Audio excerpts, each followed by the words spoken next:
Tercera llamada, tercera. Y esta Tramoya Escénica TV, el quehacer escénico en voz de quien lo realiza, y en este martes frío en la Ciudad de México, las redes sociales, River Altamirano, compañía teatral Tramoya Escénica TV, y estamos transmitiendo a través de ellas. Toda la información también está en este momento apareciendo, o en algún momento dentro de la entrevista, el contacto por si ustedes quieren que se entreviste a su compañía, o tú quieres estar aquí en este estudio para presentarnos el proyecto.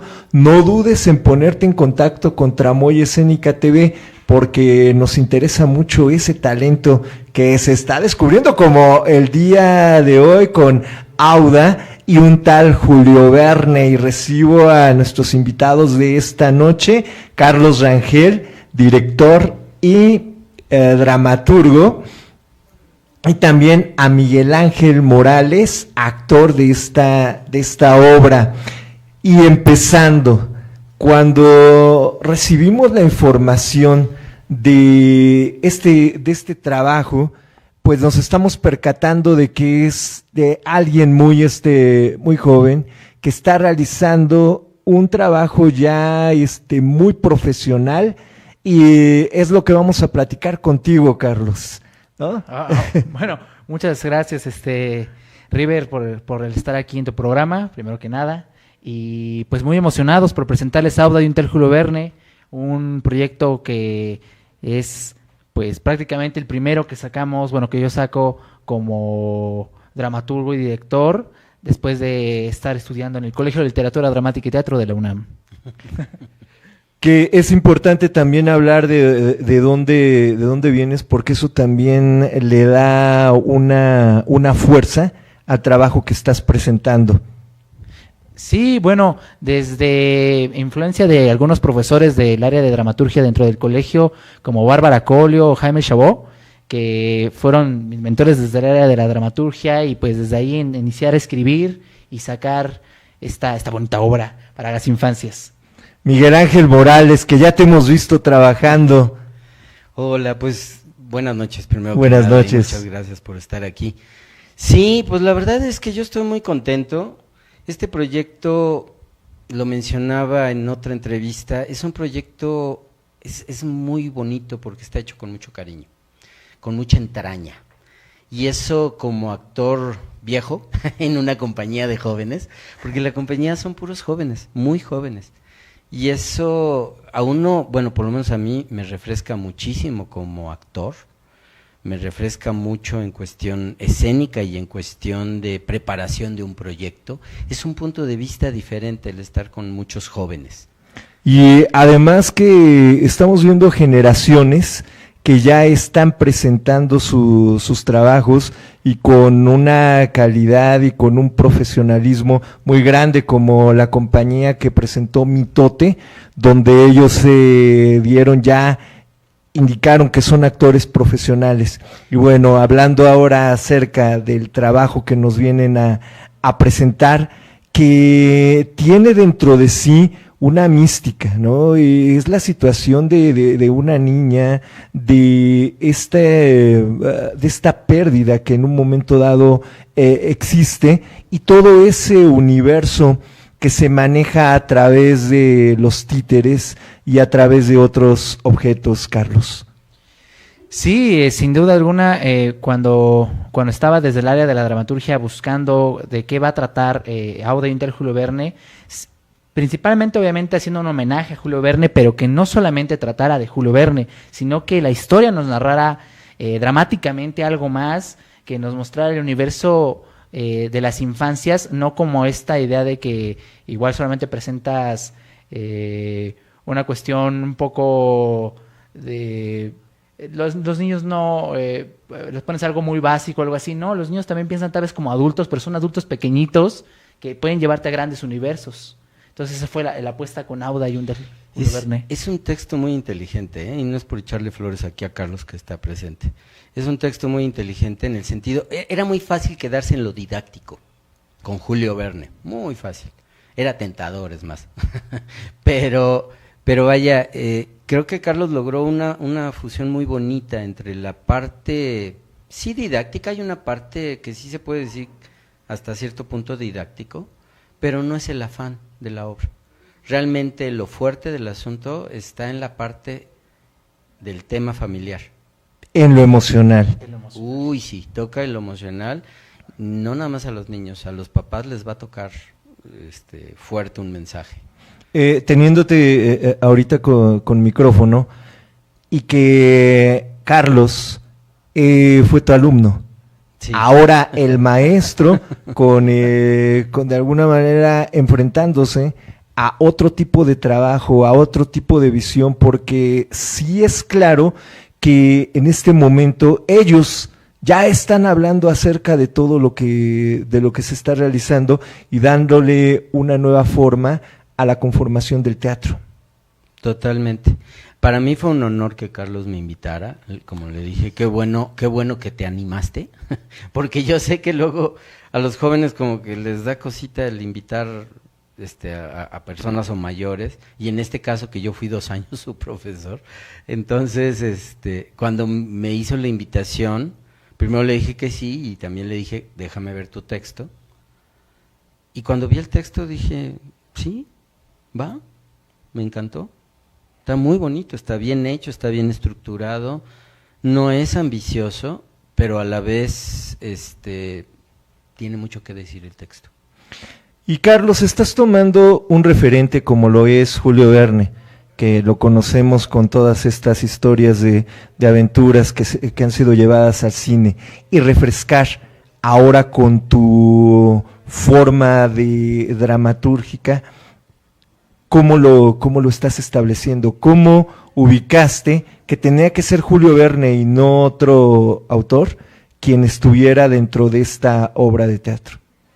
Pues es que sí, es un personaje hiper mega complejísimo desde todas sus obras de viajes extraordinarios.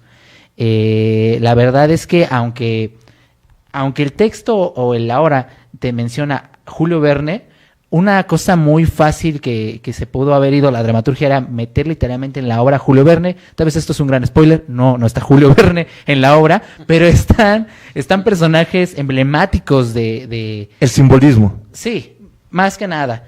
En la obra sí aparece una mención, bueno, no una mención, sí aparece el personaje de Capitán Nemo, que es de 20,000 leguas de viaje submarino, pero lo agarro como una forma de adaptar al personaje para que entre en la historia.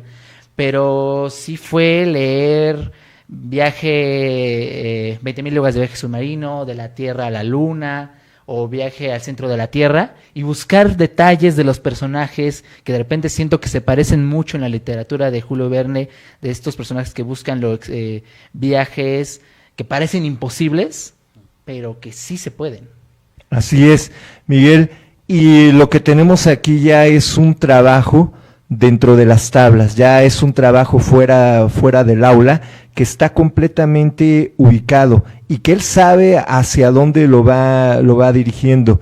En el momento que toca este proceso de dirección, ¿cómo inicias tú o cómo inician todos los actores esa construcción que estamos viendo en Auda y un tal Julio Verne?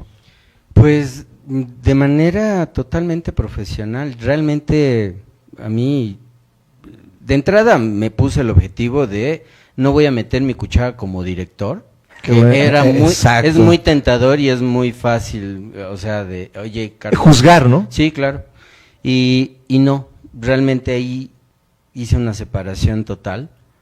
He dicho algunos comentarios, pero más en sentido práctico del momento, pero no una cuestión de concepto. Eso es el concepto de Carlos y nada más de Carlos.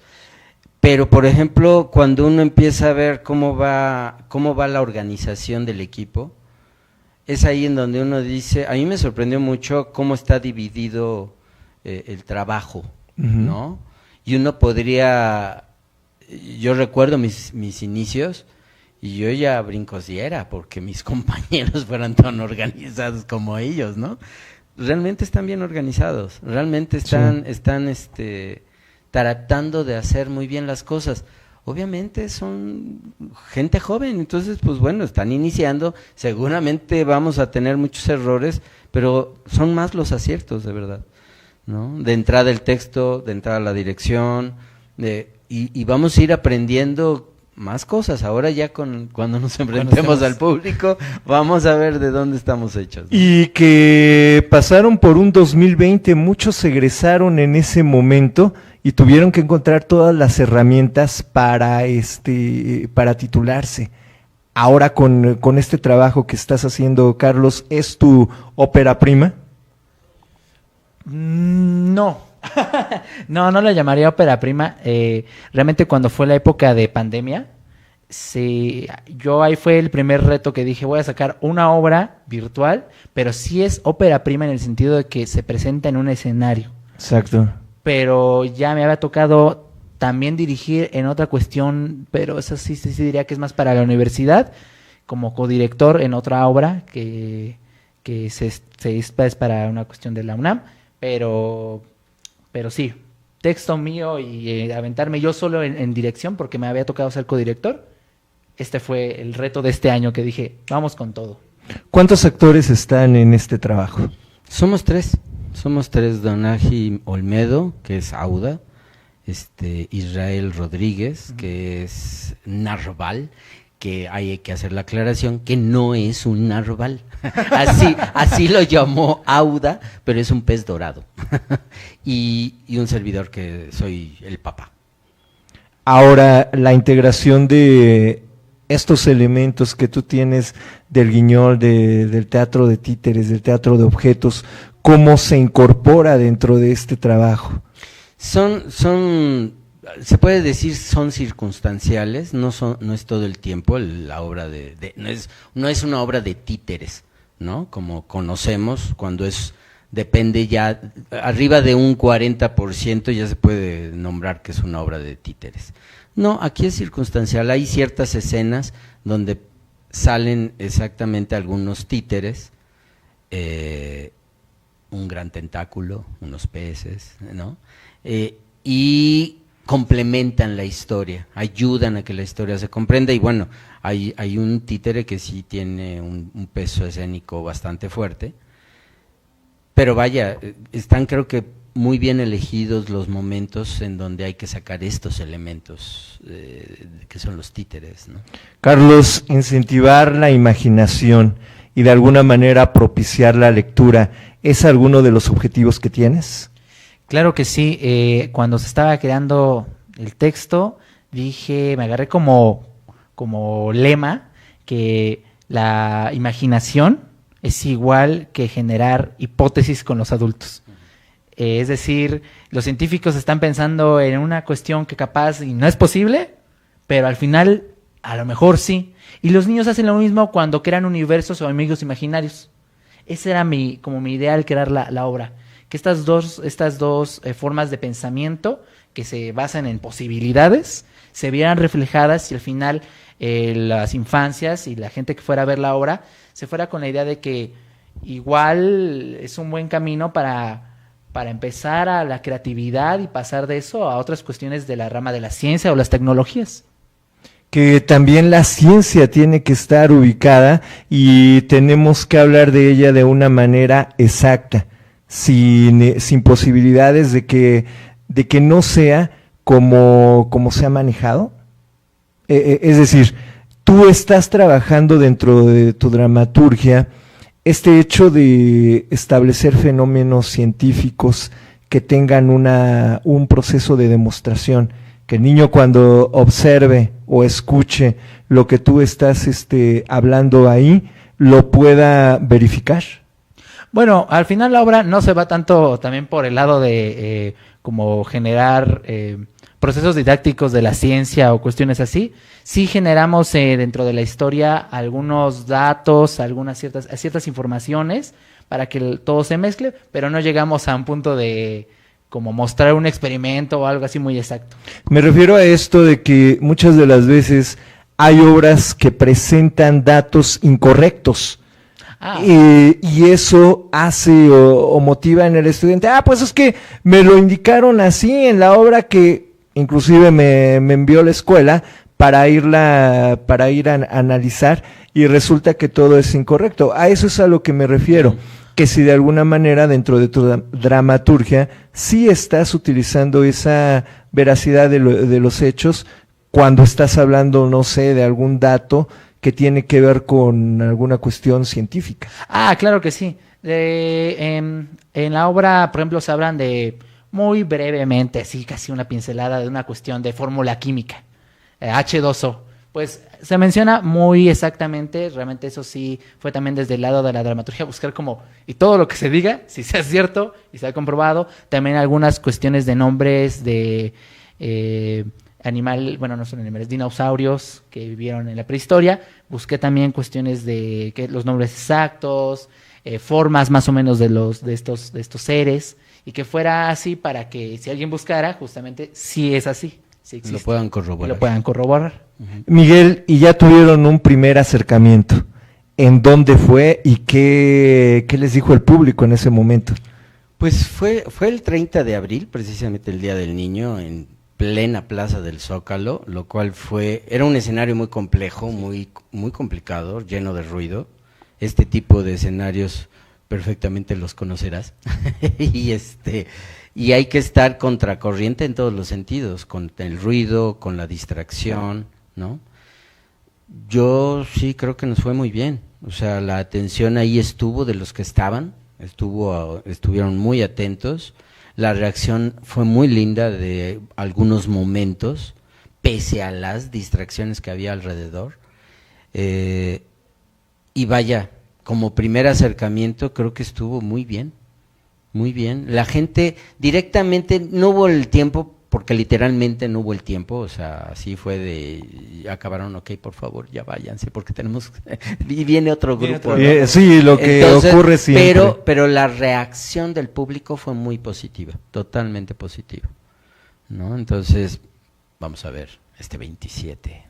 Que van a estar en la capilla, Carlos. Claro que sí, estaremos en la capilla a partir ya este sábado 27 a las 12:30 del mediodía. Son 6 sábados hasta el 1 de julio. ¿Y los boletos cómo los pueden conseguir? Bueno, ahorita ya está la preventa, y en la preventa los pueden conseguir en 200 pesos. El boleto general está en 300. Vamos a tener los descuentos que siempre hay, INAPAM, estudiantes, maestros y vecinos de Coyoacán, ¿no? Entonces ahí, pues la verdad es que tienen una buena promoción. Carlos, ¿con qué vicios te has encontrado en los actores ahora que ya estás dirigiendo? ¡Wow! ¡Qué bueno! Eso es una buena pregunta. ¿Con qué vicio? Fíjese que es muy curioso, River, porque lo veo al final de cuentas dentro de los actores que convocamos. Tenemos a Miguel, que pues tiene 35 años de trayectoria en el lado de la escena. Tenemos a Israel, que salió de la carrera hace como 5 años, 3 años, 4. Y hay alguien que todavía sigue dentro de la carrera que me parece muy interesante. Entonces yo les decía a ellos, tengo como a 3 generaciones de distintas formas, y son distintas formas de ver el teatro, distintas formas de interpretar tal vez alguna instrucción que yo doy, tal vez muchas de esas cosas. Entonces, no lo sé.